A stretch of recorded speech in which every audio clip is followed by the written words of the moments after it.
yang diriwayatkan oleh Imam Al-Bukhari dan Muslim dengan predikat muttafaqun alaih, artinya disepakati oleh Bukhari dan Muslim diriwayatkan keduanya dari jalur yang sama, yaitu dari Anas bin Malik radhiyallahu anhu. Qala Rasulullah sallallahu alaihi wasallam. Rasulullah sallallahu alaihi wasallam bersabda, la yatamannayanna ahadukumul mauta lidurrid asabah. Jangan sekali-sekali seorang kamu meminta kematian karena derita yang begitu berat yang menimpanya. Seberat apapun sakit ataupun penderitaan hidup, seolah-olah tak sanggup lagi hidup di dunia ini, maka sebagai seorang mukmin Rasulullah SAW melarang jangan meminta kematian. Ada seorang sahabat dulu ketika dalam perang, dia cedera berat, sakit luar biasa, kemudian dia bunuh diri dengan pedangnya sendiri. Ini dalam perang. Lalu Rasulullah mengatakan dia tidak mati syahid, tapi dia sudah melakukan dosa besar, yaitu membunuh dirinya. Bunuh diri adalah dosa besar. Pelakunya memang tidak dihukumi kafir. Apa sebab? Karena ketika ada orang yang bunuh diri, Rasulullah tidak ikut mensolatkan, tapi mempersilakan para sahabatnya untuk mensolatkan.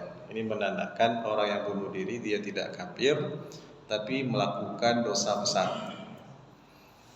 Nah, jadi sahabat tadi dianggap telah melakukan bunuh diri. Dan orang yang bunuh diri dalam hadis disebutkan akan disiksa di neraka jahanam dengan seperti apa dia membunuh dirinya.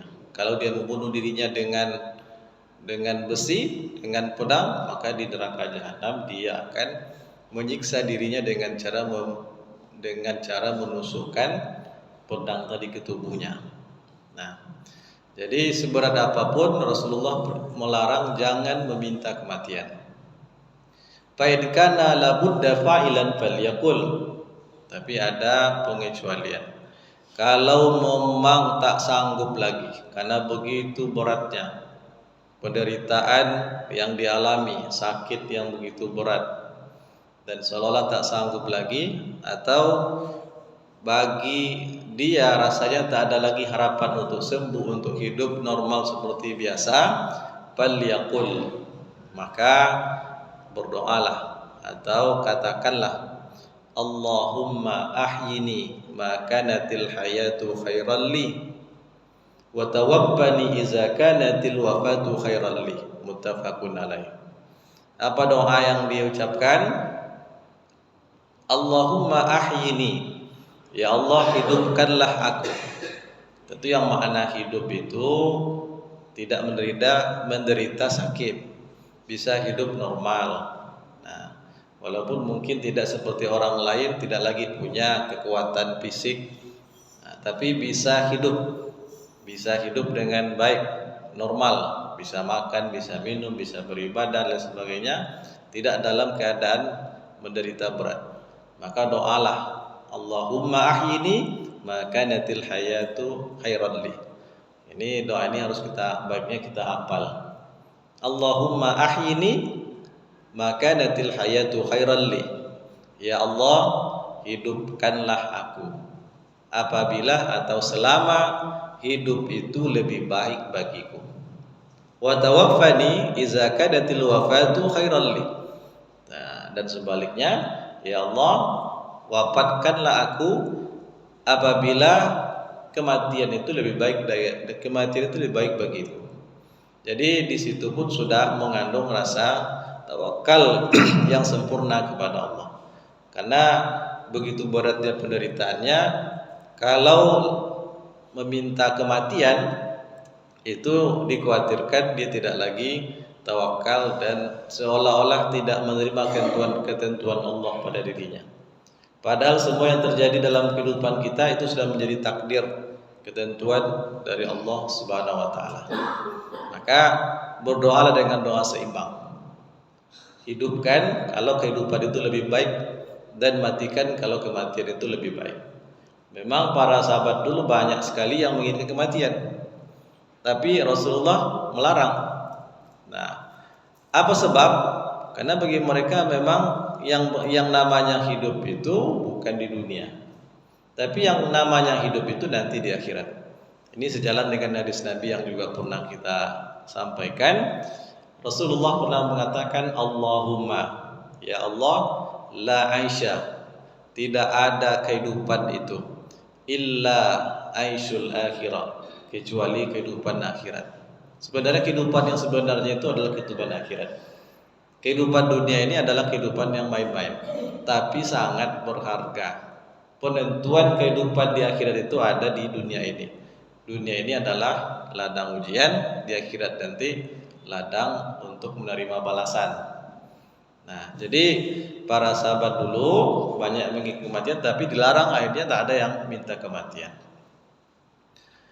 Jadi dari hadis ini sebetulnya ada ulama yang mengatakan meminta kematian itu untuk mengharapkan akhirat tidaklah mutlak haram, tapi lebih kepada hukum makruh. Makruh apa sebab? Karena kehidupan dunia ini itu pada hadis yang sebelumnya, dalam hadis yang hampir mirip, la yatamanna ahadukumul mauta, jangan sekali-kali seorang kalian meminta kematian.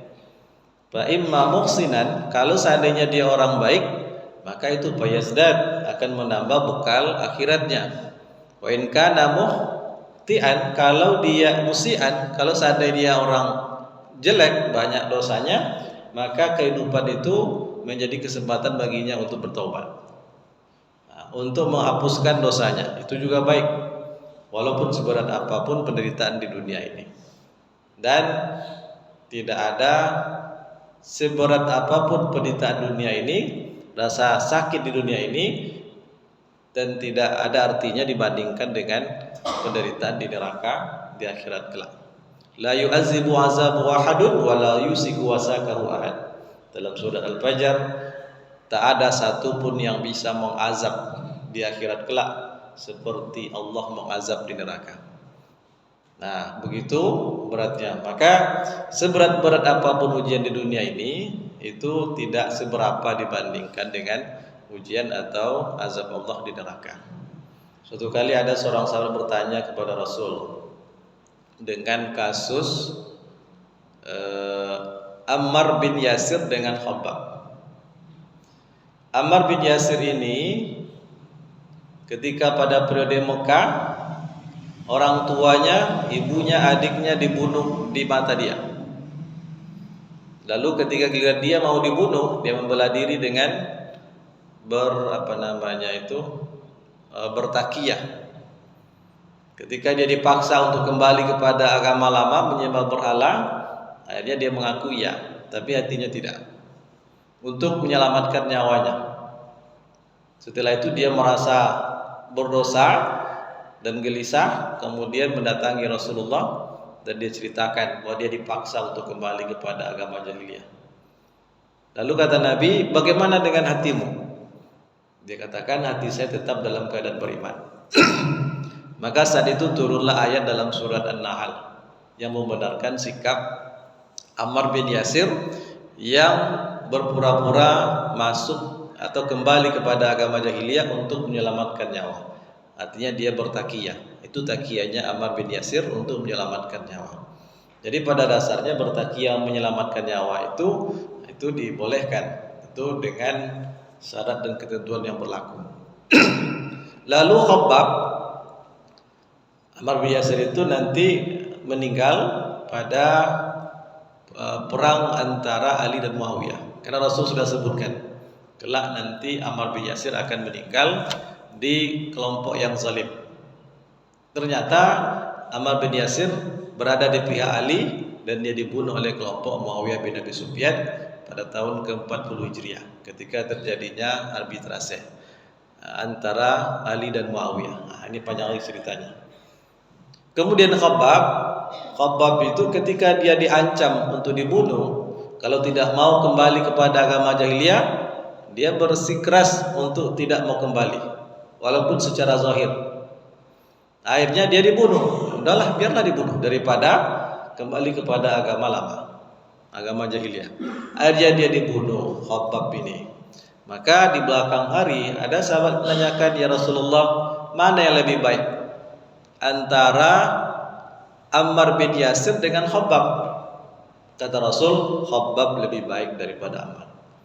Artinya sikap antara dua sahabat ini, kalau Ammar itu bertakiyah untuk menyelamatkan nyawanya, kalau Khabbab memilih mati di jalan Allah, dia mati syahid. Rasul mengatakan Khabbab lebih baik daripada Ammar bin Yasir. Inilah hadirin jamaah sekalian yang dirahmati Allah, sebuah hadis singkat. Nasrul minallahi wa fathun qarib wa basyiril mu'minin. Wassalamualaikum warahmatullahi wabarakatuh.